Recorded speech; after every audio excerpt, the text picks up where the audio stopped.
Good morning students. Welcome to the channel NCERT Biology classes of 12. इस channel के माध्यम से आपको क्लास 12 NCERT बायोलॉजी का एक्सप्लेनेशन हिंदी में लाइन बाय लाइन दिया जाएगा. Now I will teach you chapter 2 reproduction in flowering plants line by line in Hindi. Let's start now. Let's learn.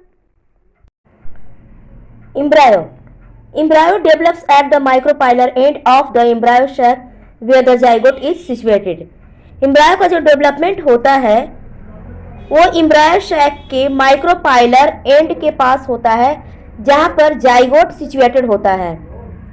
Most zygote divide only after certain amount of endosperm is formed. Zygote का जो development होता है उसके पहले ही endosperm का formation हो जाता है. This is an adaptation to provide assured nutrition to the developing embryo. ये अनुकूलन जरूरी है. क्यों? ताकि एम्ब्रायो को नरिशमेंट के लिए पर्याप्त मात्रा में न्यूट्रिशन मिल सके. 2. The seeds differ greatly. The early stages of embryo development, embryogeny are similar in both monocotyledons and dicotyledons. Seed जो होते हैं बहुत ही डिफर होते हैं एक दूसरे से, लेकिन अर्ली स्टेजेस की बात करें जो एम्ब्रायो डेवलपमेंट होता है इसे बोलते हैं एम्ब्रायोजेनी. ये दोनों में एक होता है एक ही तरह का होता है, चाहे वो मोनोकॉटिलेडन्स हो या फिर डाइकॉटिलेडन्स हो.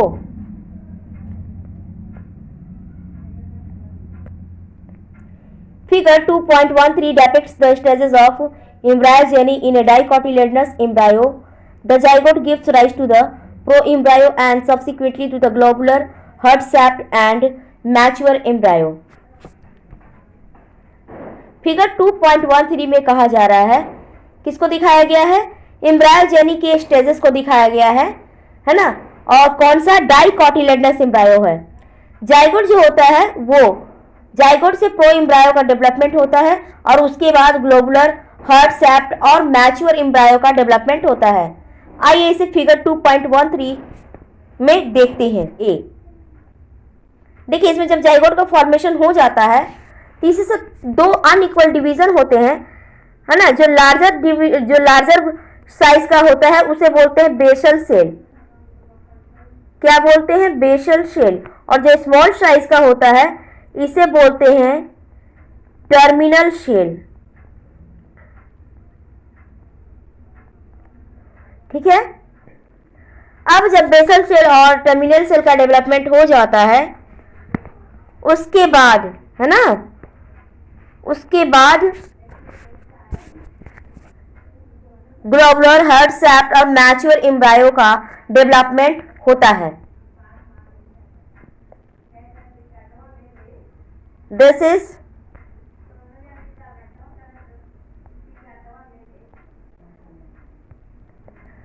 is globular embryo, this is heart sapped embryo and this is mature embryo. ठीक है. जाइगोट से टू अनइक्वल पार्ट का डेवलपमेंट होता है. फिर धीरे धीरे क्या होता है? Globular embryo, heart shaped embryo और मैच्योर एम्ब्रायो का डेवलपमेंट होता है.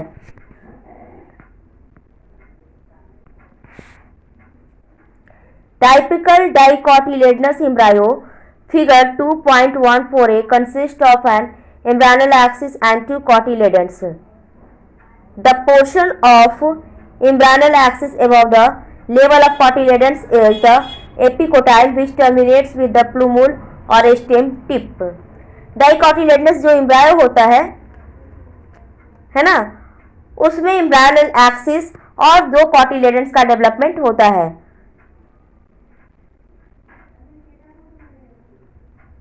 उसके बाद एम्ब्रायनल एक्सिस के ऊपर जो होता है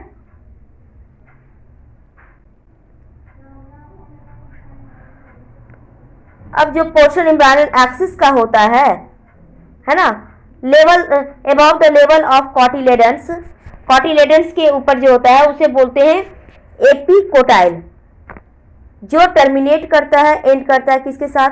प्लूमुल और स्टेम टिप के साथ. आइए फिगर 2.14a देखते हैं. This is figure 2.14a which the portion of embryonal axis above the level of cotyledons is the epicotyle. जो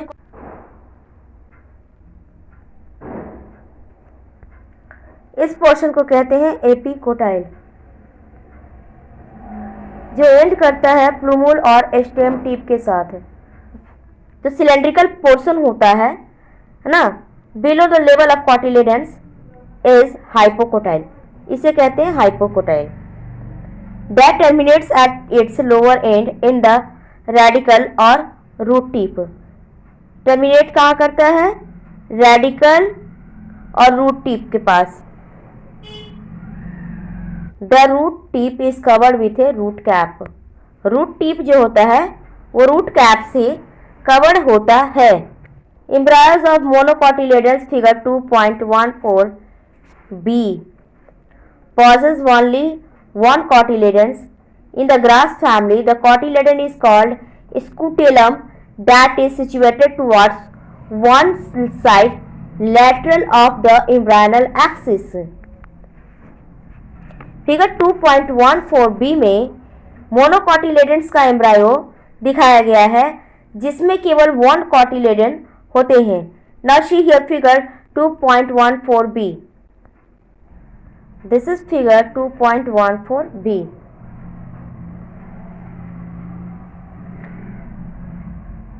है ना, इसमें मोनोकोटिलेडन्स का एम्ब्रायो दिखाया गया है। Grass family, the grass family the cotyledon is called. Grass family के जो होते हैं उसके कोटिलेडन को स्कूटेलम कहते हैं। ग्रास फैमिली जो कोटिलेडन होता है उसे बोलते हैं scutellum. That is situated towards one side lateral of the embryonal axis. Embryonal axis के वन लैटरल साइड में सिचुएटेड होता है। This portion is called embryonal axis.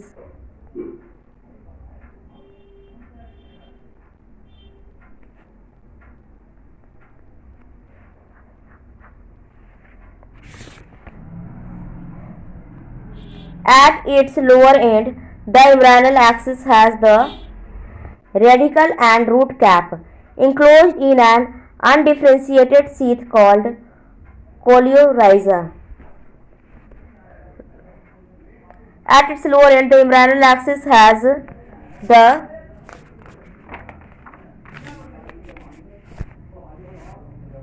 radicle and root cap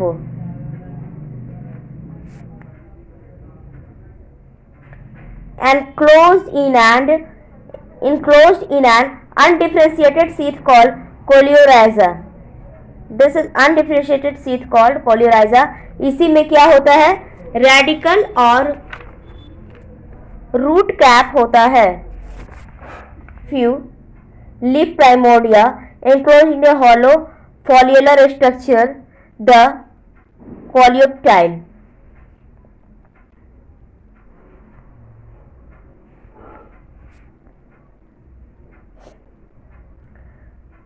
The portion of the embryonal axis above the level of attachment of scutellum is the epicotyle. Scutellum जहाँ से attach होता है ना, तो वो एक्सिस के जो ऊपर का लेवल होता है ना, तो उसके ऊपर वाले लेवल को क्या बोलते हैं? एपिकोटाइल। क्या? This is called epicotyl. Okay. Epicotyle has a shoot apex and a few leaf primordia enclosed in a hollow folicular structure, the coleoptile.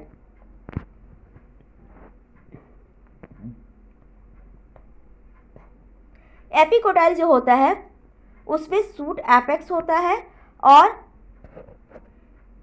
Leaf primordia होता है, जो है ना एंक्लोज्ड होता है हॉलो फॉलियर स्ट्रक्चर पे, जिसे बोलते हैं coleoptile. Now see here in figure.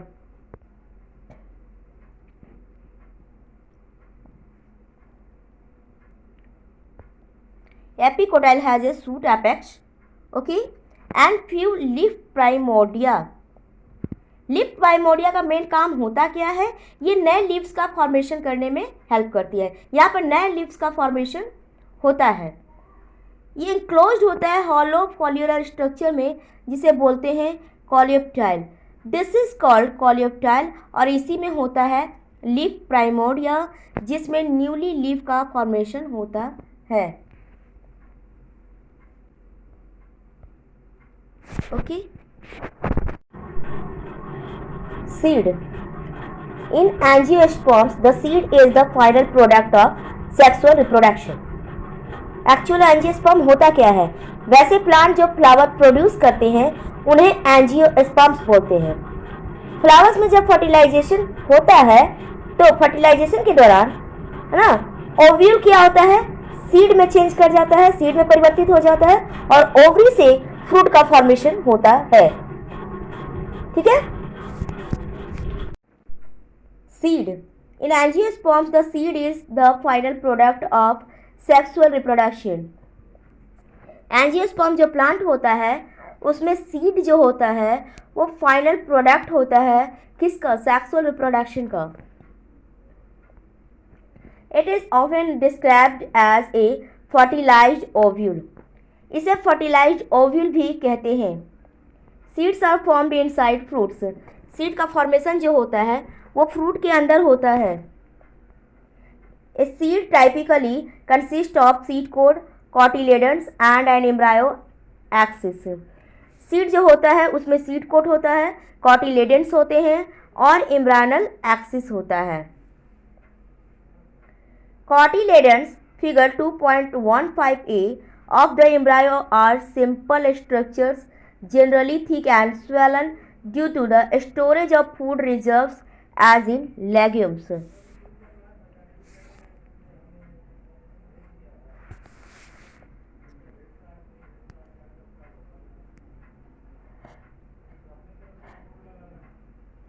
Cotyledons जो होता है एम्ब्रायो का वो सिंपल स्ट्रक्चर होता है, ठीक होता है और स्वेलन होता है, मतलब फूला हुआ होता है।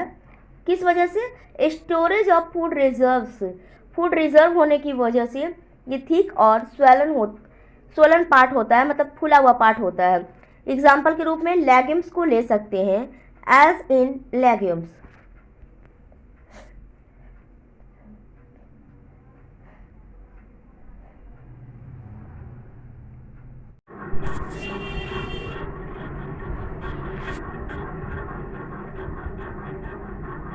Mature seeds may be non-albuminous or albuminous.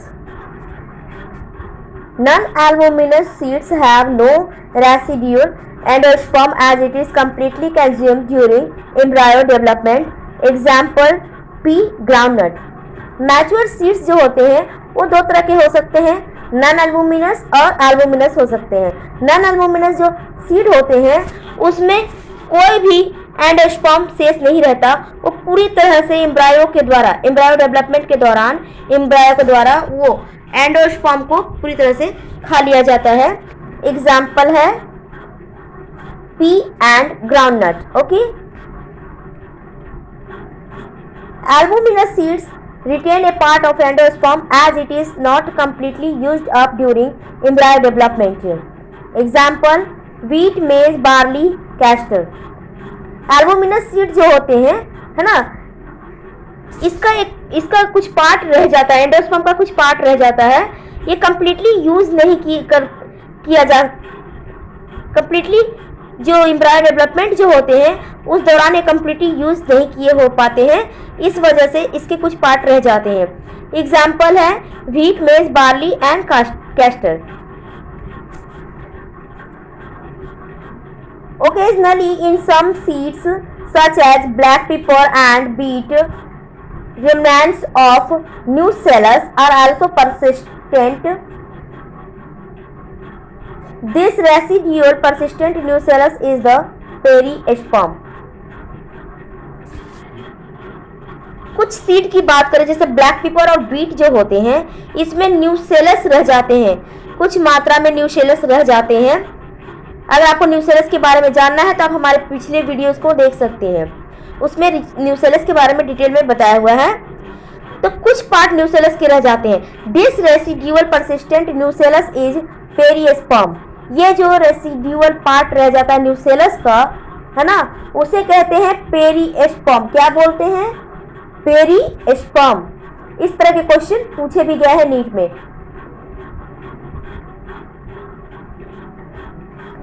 Integuments of ovules harden as tough protective coats. Figure 2.15a। Protective होता है हार्ड और टफ होने की वजह से, और इसे सीड कोट बोलते हैं। फिगर 2.15a में देख सकते हैं। This is seed coat. ये प्रोटेक्ट करता है सीड को। ओके, टफ और हार्ड होता है। This facilitates entry of oxygen and water into the seed during germination. As the seed matures, its water content is reduced and seeds become relatively dry, 10 to 15% moisture by mass. ये oxygen और water के entry में help करता है जब seed का germination होता है। सीड जब मैच्योर होता है, इसके वाटर कंटेंट जो हो जाते हैं वो रिड्यूस्ड हो जाते हैं, कम हो जाते हैं, and seed becomes relatively, seed जो होता है वो ड्राई हो जाता है। 10 to 50% मॉइस्चर बाय मास, है ना। 10 to 50% ये क्या हो जाता है, कह सकते हैं कि जब सीड मैच्योर होता है ना, सीड जब मैच्योर होता है तो वाटर कंटेंट इसका कम हो जाता है और ये ड्राई हो जाता है। The general metabolic activity of the embryos slows down. जो जनरल मेटाबॉलिक एक्टिविटी होता है एम्ब्रायो का, वो स्लो हो जाता है। द एम्ब्रायो में enter a state of inactivity called dormancy, और if favourable conditions are available, adequate moisture, oxygen and suitable temperature, they germinate. Embryo जो होता है वो इनएक्टिव स्टेट में इंटर करता है और इसे बोलते हैं डॉर्मेंसी। और इफ फेवरेबल, जब फेवरेबल कंडीशन आ जाता है, मतलब कहने का है उनको जितनी मात्रा में मॉइस्चर चाहिए, ऑक्सीजन चाहिए, टेम्परेचर चाहिए, वो जब उन्हें सुटेबल रूप में मिलेगा तो वो जर्मिनेट करेंगे। दे germinate.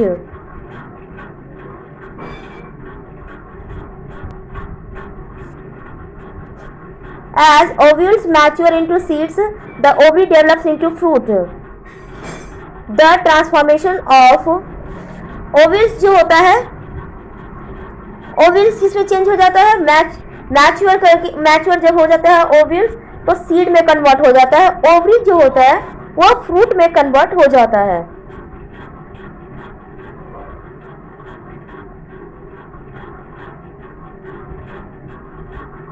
The transformation of ovules into seeds and ovary into fruit proceeds simultaneously, है ना। जो ट्रांसफॉर्मेशन होता है ओव्यूल से सीड बनना और ओवरी से फ्रूट बनना, वो एक साथ होते हैं। The wall of the ovary develops into the wall of fruit called pericarp. जो ओवरी का वॉल होता है वो डेवलप किस में कर जाता है ना, फ्रूट के वॉल में डेवलप कर जाता है, उसी से फ्रूट का वॉल बनता है जिसे बोलते हैं pericarp. The fruits may be fleshy as in guava, orange, mango, etc. or may be dry as in groundnut and mustard, etc. है ना। तो यहाँ पे फ्रूट जो होते हैं वो फ्लैसी हो सकते हैं, जैसे अमरूद, संतरा, आम, ये सब में ये फ्लैसी होंगे, और कहीं कहीं पे ये ड्राई भी हो जाएंगे, जैसे ग्राउंडनट और मस्टर्ड होंगे तो वहाँ पे ये ड्राई हो जाएंगे। Many fruits have evolved mechanism for dispersal of seeds. Many fruits have evolved mechanisms for dispersal of seeds. बहुत सारे जो फ्रूट होते हैं वो ऐसा उनमें ऐसे मैकेनिज्म होते हैं जिससे सीड डिस्पर्स करते हैं। ओके गाइस, अगर आपको ये मेरा वीडियो पसंद आए तो प्लीज मेरे इस चैनल को लाइक शेयर एंड सब्सक्राइब अवश्य करें। Bye bye.